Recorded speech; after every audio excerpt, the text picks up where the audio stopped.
Écoutez, merci beaucoup en tous les cas de m'avoir invité dans cette réunion de travail et de réflexion. Donc je vais essayer de vous présenter, comme vous le voyez sur les cartes, la dimension à la fois globale et peut-être prospective, comme on me l'a indiqué, de la question migratoire, qui est un sujet sur lequel j'ai longtemps travaillé. Je continue toujours à travailler là-dessus. J'ai un livre que je viens d'actualiser jusqu'à hier soir, et donc je suis plongée là-dedans en permanence. J'ai fait beaucoup de travaux de terrain aussi, pas tellement à l'étranger, mais surtout en France, sur différents thèmes. Donc vous pouvez aussi me poser d'autres questions que la dimension internationale et globale des migrations.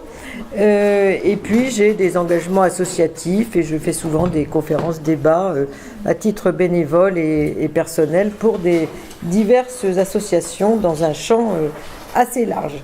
Donc en fait, moi je voulais parler, mais j'ai pas pris mon ordinateur parce que je suis dans d'autres préoccupations.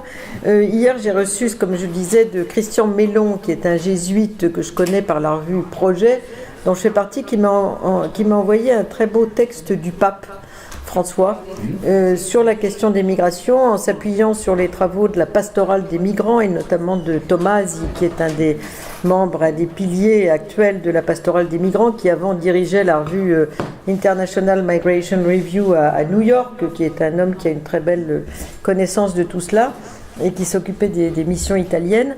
Et ce message du pape est très, très encourageant, si j'ose dire, pour encourager aussi les chrétiens, mais peut-être pas seulement, à accepter le phénomène migratoire et à accueillir les réfugiés, à s'inscrire dans un dialogue également interreligieux avec l'islam et à accueillir l'autre en général. Donc malheureusement je ne peux pas vous lire le texte, mais je l'enverrai bien sûr d'ici 2-3 jours à au père Mélier, et vous pourrez en profiter parce que c'est un très beau texte qui, je crois, va servir pour une réunion du Vatican, mais je ne sais pas laquelle, mais c'est le texte... Pour la journée des migrants, voilà, de janvier. Vient de sortir. Donc voilà, le texte est tout nouveau et je l'ai reçu tout frais hier soir. Alors je voulais commencer par une vision, parce que là j'ai pas l'écran, mais une vision globale des migrations, pour vous montrer que c'est quelque chose d'à la fois important, mais en même temps c'est pas considérable à l'échelle du monde. On a 7 milliards d'habitants sur la planète et on n'a que 244 millions de migrants internationaux. Alors je vous dis les chiffres pour évacuer cette question-là.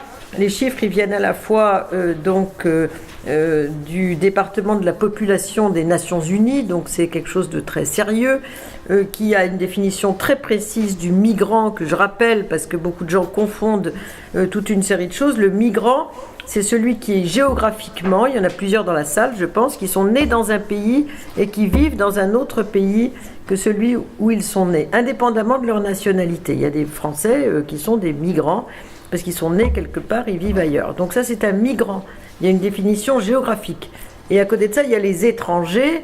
La plupart des migrants sont des étrangers, mais pas tous. Il y a des étrangers qui ne sont pas migrants non plus, parce que c'est des gens qui sont des non-nationaux. Donc c'est une deuxième définition. Et la troisième définition, c'est le réfugié qui fait partie, qui est une catégorie de migrants parmi d'autres. Il y a le regroupement familial, il y a les mineurs non accompagnés, il y a les travailleurs, il y a des quantités de catégories de migrants, mais les réfugiés font partie des 244 millions de migrants internationaux.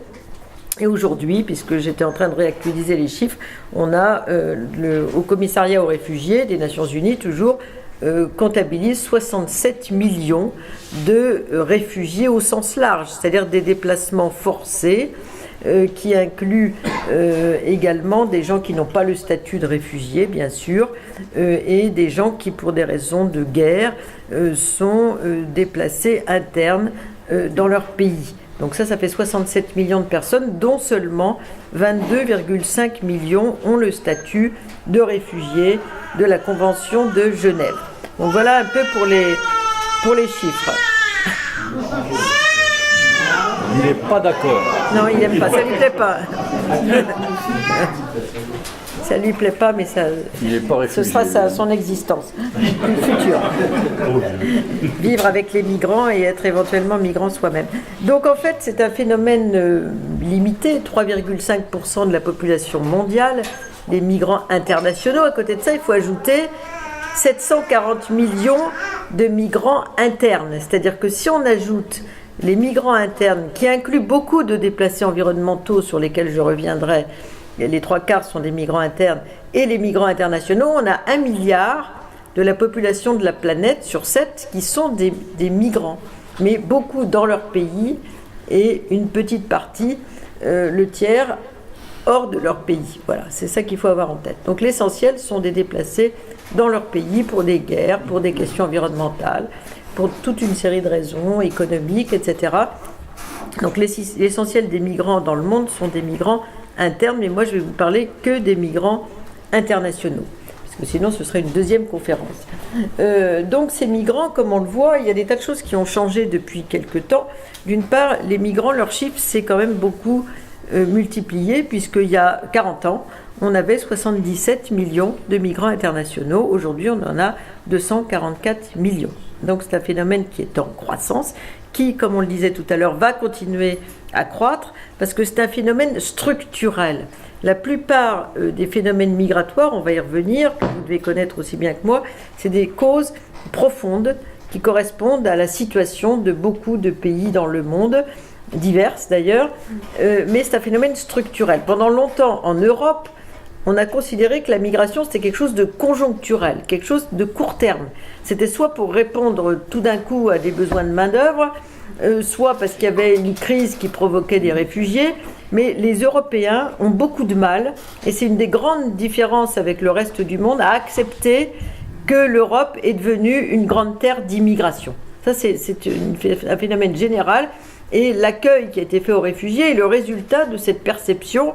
La migration, c'est quelque chose de passager. C'est pas du tout passager. C'est une tendance profonde du monde, comme d'autres, le réchauffement climatique et beaucoup d'autres phénomènes. Il faut l'accepter comme tel. C'est une réalité. Que l'on soit pour ou contre, c'est la réalité. On ne peut pas se mettre la tête enfouie dans le sable comme l'autruche. C'est une réalité, donc il faut l'accepter. Il faut vivre avec, il faut accueillir au mieux pour que ça se passe le mieux possible. Donc c'est un phénomène qui va se poursuivre parce que les causes structurelles profondes de la migration sont avec nous et devant nous également. Donc, et l'autre élément très important, c'est que ces migrations, aujourd'hui, il y a plus de migrations, ce qu'on ne voit pas beaucoup chez nous, mais ça se voit beaucoup dans le sud, au sud de la planète qu'au nord. Sur les 244 millions, en gros, parce qu'il y a des pays qui comptabilisent pas très bien leur migration, on a 120 millions de migrants qui vont vers le nord, ceux dont on parle toujours, c'est-à-dire les gens qui vont du sud au nord ou moins nombreux du nord au nord, 120 millions, et on a à peu près 124, 125 millions qui vont du sud au sud, très nombreux, et un petit peu du nord au sud. Donc le sud est complètement pris aussi dans cette logique migratoire internationale et souvent vers des pays qui accueillent mais qui n'ont aucune politique migratoire, aucune défense des droits des migrants, qui souvent n'ont pas signé la Convention de Genève sur l'asile, etc.